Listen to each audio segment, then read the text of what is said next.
In just 47 seconds, 340 billion in green subsidies became the weapon that would shatter the Brussels consensus. Alice Weidel didn't wait for diplomatic protocols. She rose from her seat, held up a document marked Commission Internal Energy Fraud Analysis, and began to speak. The cameras zoomed in. The European Parliament froze. What did Alice Weidel reveal that made Ursula von der Leyen's carefully constructed empire begin to crack before our eyes? I'm standing in the press gallery of the European Parliament in Strasbourg, and I've just witnessed something that will be dissected for decades. This wasn't a routine debate. This was an execution, political, precise, and devastating. Alice Weidel, leader of Alternative for Deutschland, has just done what the establishment thought impossible. She turned the Green Deal into a crime scene. The atmosphere in this chamber is suffocating. 20 minutes ago, von der Leyen stood at this very podium, defending her signature climate legislation with the confidence of someone who believed the debate was already won. She quoted unemployment statistics, cited carbon reduction targets, and promised a sustainable future for Europe's children. Her tone was measured, institutional, untouchable. But Weidel was watching, waiting, and she had brought receipts. At exactly 14:38 CET, Weidel requested the floor under Article 162 of Parliamentary Procedure, the Emergency Intervention Clause. The presiding officer hesitated. You could see it in his face. He knew what was coming. But the rules are the rules. He granted her 2 minutes. That was all she needed. Weidel's opening line cut through the room like a scalpel. "Madame President," she said, her voice calm but loaded with intent, "can you explain to this assembly why $340 billion allocated for renewable energy infrastructure has been routed through a network of consulting firms that share the same registered address in Luxembourg?" The silence that followed was absolute. Not a cough, not a shuffle.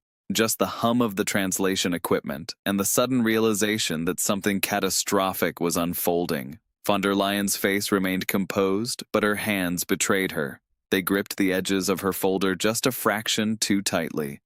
I've covered enough political theater to recognize the signs. This wasn't a rehearsed attack she'd anticipated. This was an ambush with documentation. Weidel continued, her delivery surgical. She referenced a leaked internal audit from the European Court of Auditors dated November 8, 2025. The document, which somehow found its way into her possession, detailed a labyrinth of subcontracts funneling EU taxpayer money into shell companies with opaque ownership structures. She named 3 firms specifically: Eco Transition Partners, Green Grid Consultancy, and Sustainable Futures LLC. All 3 share the same address, 12 Rue de la Loi, Luxembourg. All 3 have received a combined total of $89 million in consulting fees over the past 18 months. But here's where it gets nuclear. Weidel alleged, with documents displayed on the chamber's main screen, that 2 of these firms list among their advisory board members individuals with direct family ties to senior commission officials. She didn't name names directly, but the implication hung in the air like smoke. The camera cut to von der Leyen. Her jaw was set. Her eyes were fixed on a point somewhere beyond the assembly. The reaction from the chamber was visceral. The Patriots for Europe bloc erupted in demands for an immediate vote of no confidence. The Greens and the Liberals sat paralyzed, caught between defending their ideological champion and the undeniable stench of impropriety. Even the moderates, the career bureaucrats who pride themselves on neutrality, were visibly shaken. Guy Verhofstadt was seen frantically messaging someone on his phone. Manfred Weber looked like a man watching his coalition collapse in real time. Weidel pressed her advantage. She read aloud from an email chain, allegedly originating from within the Berlaymont building itself, in which Commission staff discussed the sensitive optics of routing Green Deal funding through third-party intermediaries to maintain operational flexibility. Operational flexibility. The phrase landed like a confession. What it really means, Weidel suggested with brutal clarity, is plausible deniability. It means hiding the money trail so that when audits come knocking, there's a maze of corporate entities to get lost in. Von der Leyen rose to respond, but Weidel wasn't finished. With 23 seconds left on her clock, she delivered the knockout blow. She cited Article 325 of the Treaty on the Functioning of the European Union, the anti-fraud provision, and formally requested that the European Public Prosecutor's Office open an immediate investigation into the Commission's financial management of the Green Deal. The legal weight of that request cannot be overstated.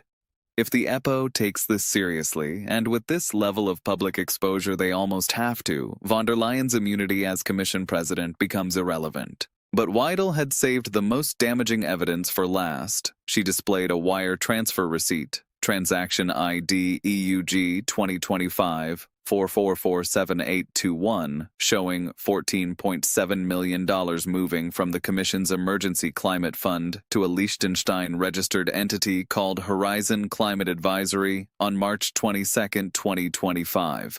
That same entity, according to corporate filings Weidel obtained through Freedom of Information requests in 3 separate jurisdictions, dissolved exactly 11 days later. The money vanished into a network of holding companies spanning Cyprus, Malta, and the British Virgin Islands. The paper trail goes cold at a shell corporation with no employees, no office space, and no identifiable beneficial owners. The technical precision of Weidel's presentation was devastating. She didn't rant, she didn't theorize, she presented transaction codes, bank references, and timestamps. Every claim was anchored to a document, every accusation backed by a financial fingerprint. This is what separates this attack from typical parliamentary theatrics. Weidel came armed with forensic accounting, not just rhetoric. The moment Weidel sat down, chaos. The chamber erupted. Shouts of "resign" from the right, accusations of disinformation from the left. The presiding officer pounded his gavel for order, but the damage was done.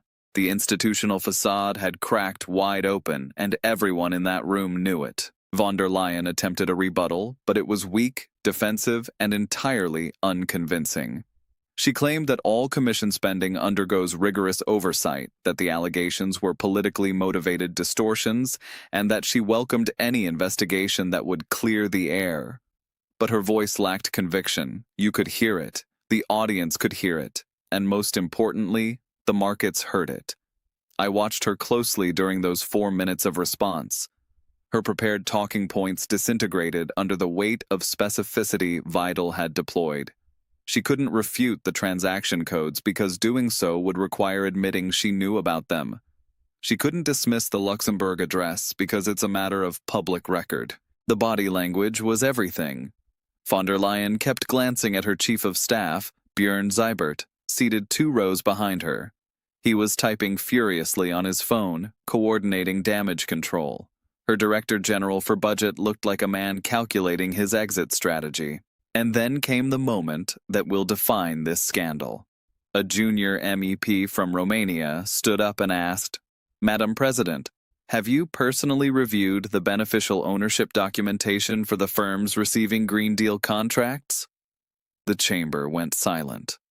Von der Leyen opened her mouth, closed it, then said, "That is a matter for the relevant directorates." That non-answer just cost her what remained of her credibility. Within 90 minutes of Weidel's intervention, the euro dropped 0.4% against the dollar.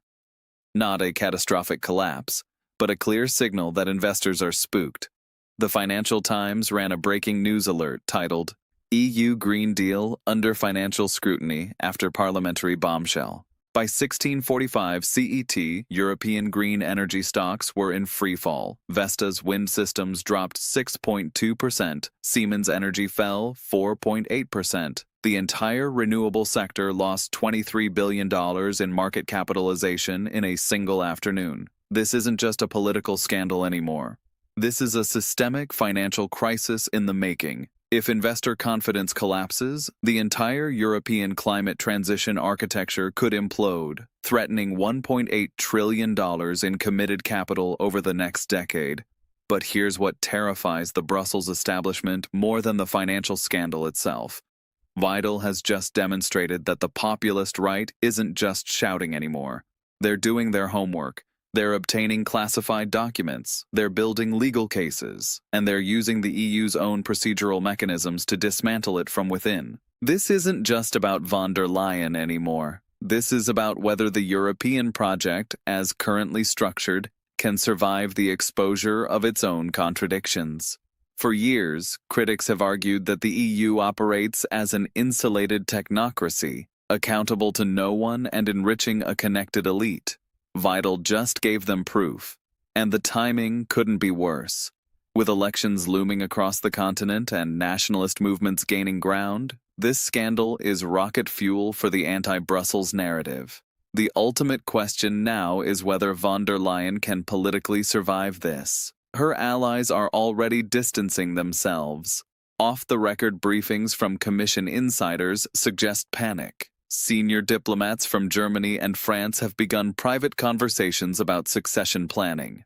Names like Margrethe Vestager and Franz Timmermans are being floated. The fact that these discussions are happening at all tells you everything about how the establishment views this crisis. The legal exposure is equally catastrophic. If the EPO moves forward with an investigation, Commission officials could face criminal prosecution. We're not talking about fines or censures. We're talking about prison sentences. In 1999, the entire Santer Commission resigned rather than face a formal corruption inquiry over $80 million in questionable expenditures. This scandal involves $340 billion. The scale is incomparable. And if they're false, if this is indeed a fabricated attack based on distorted evidence, then von der Leyen needs to prove it immediately, transparently, with full documentation. Because in the court of public opinion, silence is guilt. Hesitation is complicity. And right now, Brussels is paralyzed by both. I'm watching the live feed from outside the Berlaymont building. Protesters are already gathering, holding printouts of the Luxembourg address, demanding answers. Every major outlet in Europe is running this as their lead story. The scandal has escaped containment. Alice Weidel has just rewritten the playbook for how populist opposition can weaponize transparency against institutional power. And Ursula von der Leyen is learning, in real time, that reputation built on competence collapses instantly when the foundation is exposed as rotten. The next 72 hours will determine whether the European Commission can contain this crisis or whether it becomes the catalyst for a legitimacy collapse that no amount of institutional spin can recover from. One thing is certain: the era of unquestioned technocratic authority in Brussels just ended. And it ended in 47 seconds.